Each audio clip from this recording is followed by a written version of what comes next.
But Savitri व्रत की कहानी सत्यवान और सावित्री से जुड़ी है। एक समय की बात है, मध्य देश में अस्पति नाम का राजा राज्य करता था। उन्होंने संतान प्राप्ति के लिए अपनी पत्नी के साथ सावित्री देवी का व्रत और पूजन किया और पुत्री होने का वर मांगा। इस पूजा के बाद उनके घर सर्वगुण संपन्न कन्या हुई, जिसका नाम सावित्री रखा गया।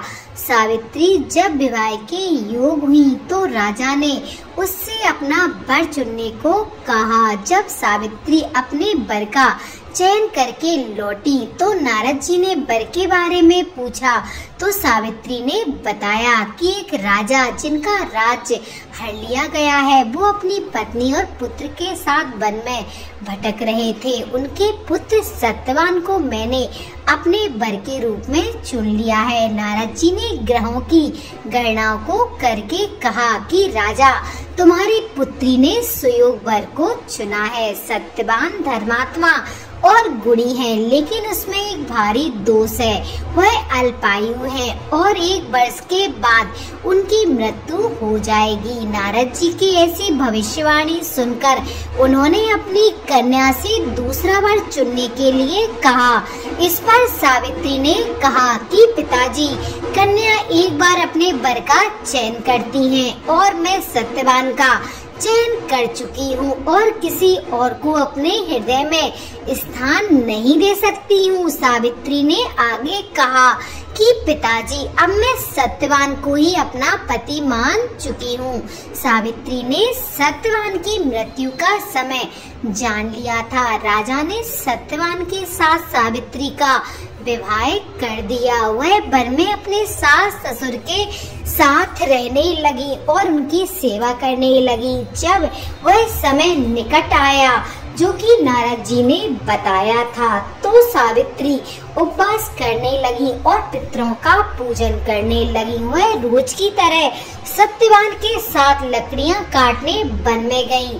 सत्यवान जैसे ही पेड़ पर लकड़ी काटने गए, उसके सिर में पीड़ा होने लगी। वह नीचे आ गया और सावित्री ने उसका सिर अपनी गोद में रख लिया। सावित्री का मन डर से कांप रहा था। तभी उसने सामने से यमराज को आते हुए देखा। यमराज सत्यवान की आत्मा को लेकर जा रहे थे और सावित्री भी उनके पीछे पीछे चल रही थी। यमराज ने उसे वापस जाने को कहा, लेकिन सावित्री ने कहा कि पत्नी की सार्थकता इसी में है कि वो पति की छाया की तरह सेवा करे। उसने कहा कि इनके पीछे जाना ही मेरा स्त्री धर्म है। सावित्री के धर्मयुक्त वचनों को सुनकर यमराज प्रसन्न हो गए। यमराज ने पीछे मुड़कर देखा और सावित्री से कहा, आगे मत बढ़ो, तुम्हें मुँह मांगा वर दे चुका हूँ। यमराज ने कहा कि अपने पति के प्राणों के अलावा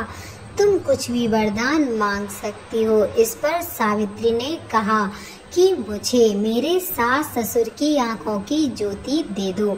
इसके बाद भी सावित्री ने हार नहीं मानी और फिर यमराज के साथ चलने लगी। यमराज के समझाने पर बोली कि पति के बिना नारी जीवन की कोई सार्थकता नहीं है। पति के साथ जाना ही मेरा कर्तव्य है। सावित्री की निष्ठा को देखकर यमराज बोले, तुम कुछ भी वर मांग लो, लेकिन यह विधि का विधान है। और इस पर सावित्री ने कहा कि महाराज, आप मुझे 100 पुत्रों की माँ होने का वरदान दें। इस पर यमराज ने तथास्तु कहकर आगे बढ़ गए। इस पर यमराज ने सावित्री से कहा कि अब आगे मत बढ़ो, तुम्हें मुँह मांगा वरदान मैं दे चुका हूँ। इस पर सावित्री ने कहा, आपने मुझे वरदान तो दिया है, लेकिन आप मुझे बताएं कि बिना पति के मैं 100 संतानों की माँ कैसे बनूंगी। मुझे मेरा पति वापस मिलना ही चाहिए। यमराज ने सावित्री की निष्ठा और पति भक्ति और शक्तिपूर्ण वचनों के कारण सत्यवान के प्राण वापस कर दिए। इसके बाद सावित्री उसी वट वृक्ष के पास गई उसकी परिक्रमा की और उसके पति के प्राण वापस आ गए।